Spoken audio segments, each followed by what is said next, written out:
Bet you guys didn't know I had this much hair. Hiding under that MAGA hat, did you? So I'm making this video because I want to drive a nail into the coffin of identity politics. I don't know about you guys, but I'm sick and tired of being sick and tired of hearing about racism, sexism, homophobia, transgenderism, Islamophobism, all of that ism stuff. And so I'm just gonna do what I can to end it, So with the midterm elections, I had a feeling that if Gillum lost, if Stacey Abrams lost, if any of the minority candidates that were running lost, they would say, you guessed it, racism. Sure enough, Bernie Sanders said the reason that Gillum lost and Stacey Abrams lost is because of racism. Not because their policies sucked, but because Florida and Georgia voters were just too bigoted to pull the lever for a black candidate.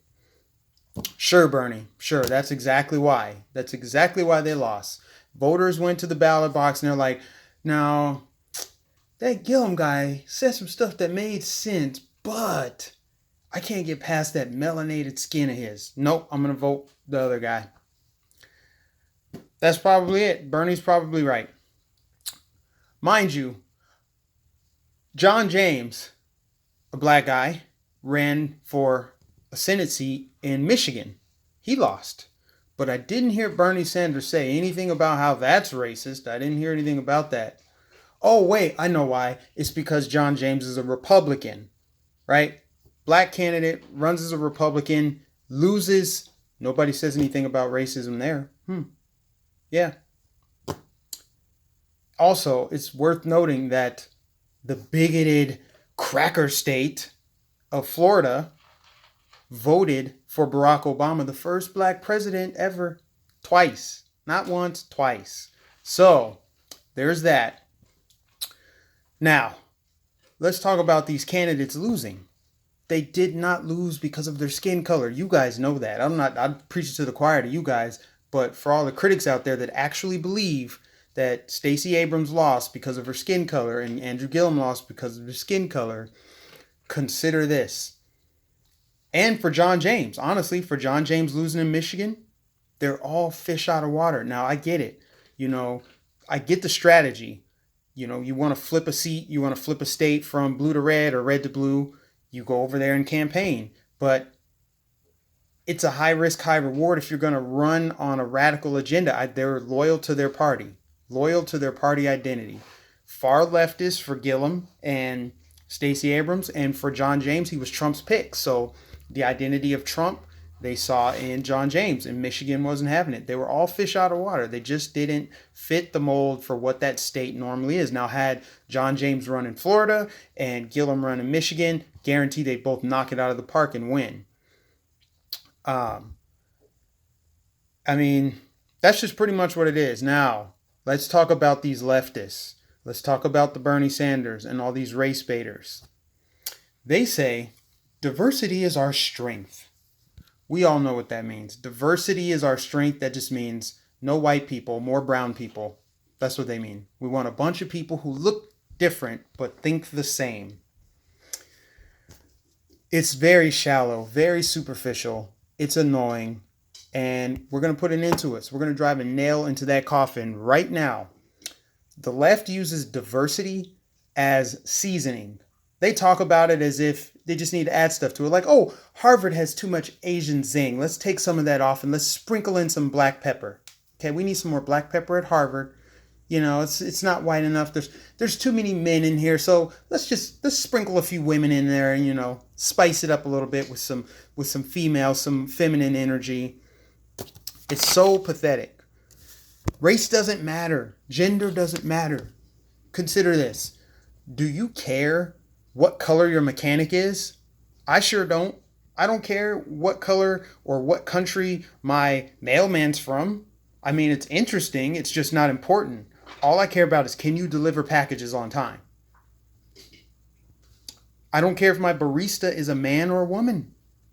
I just want my coffee. If you can deliver my coffee, I don't care. You could be a leprechaun, you could have purple hair. As long as you can get the job done, it does not matter. They try to play the race card with Candace Owens a few weeks ago.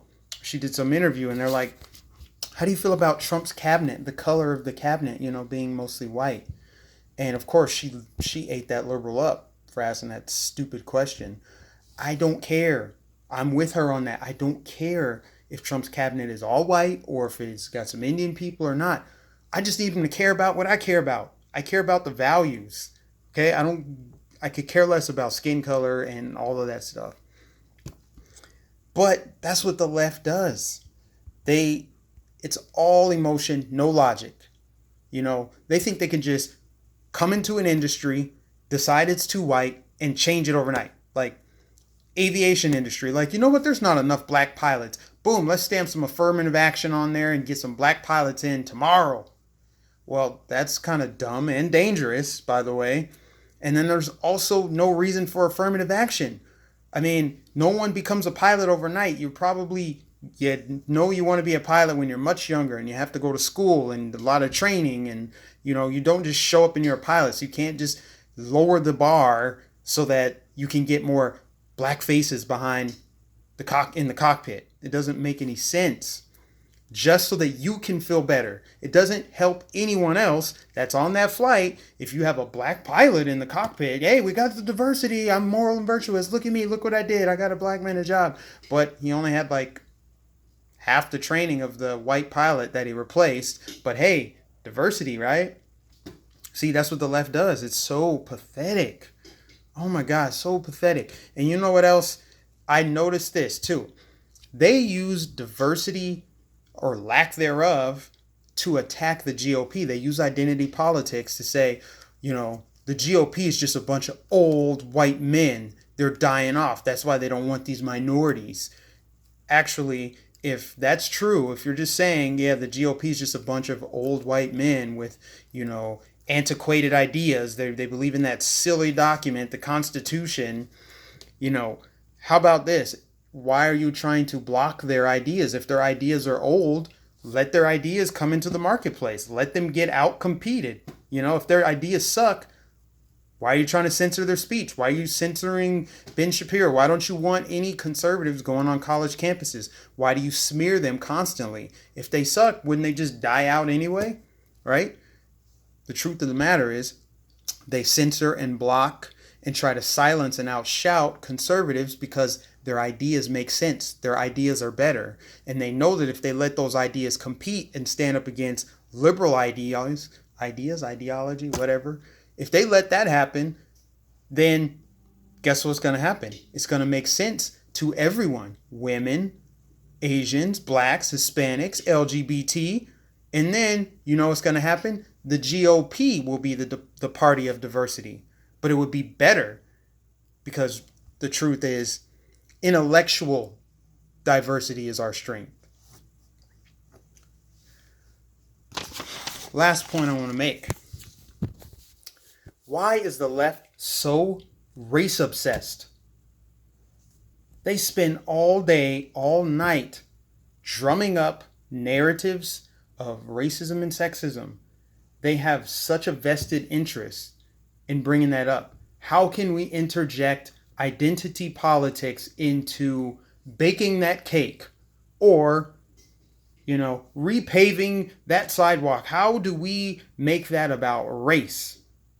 Either there's not enough of something or someone can't do it because the white man did it. The white, racist, Christian, cisgender, GOP, conservative guy, he's the one that's oppressing this Asian woman, this black man, this LGBT person, this Hispanic, this person that's here from another country, this person who practices Islam. The white man is the one that's stopping them. So cultural Marxism, that's what it's rooted in. And we got to stop it. Identity politics sucks.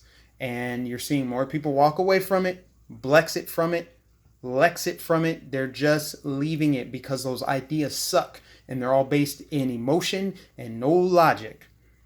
But hey, what do I know? I'm just some guy that happens to believe that the most important thing about a person is not their skin color and their gender.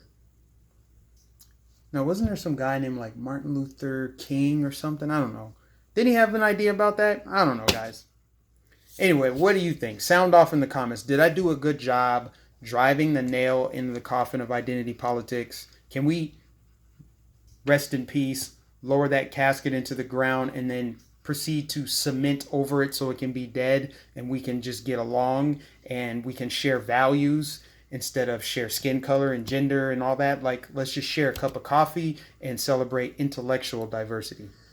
Like, comment, subscribe, share. Don't forget to hit the notifications button if you want to donate. I'll put links in the description, and I'll catch you guys in the next video.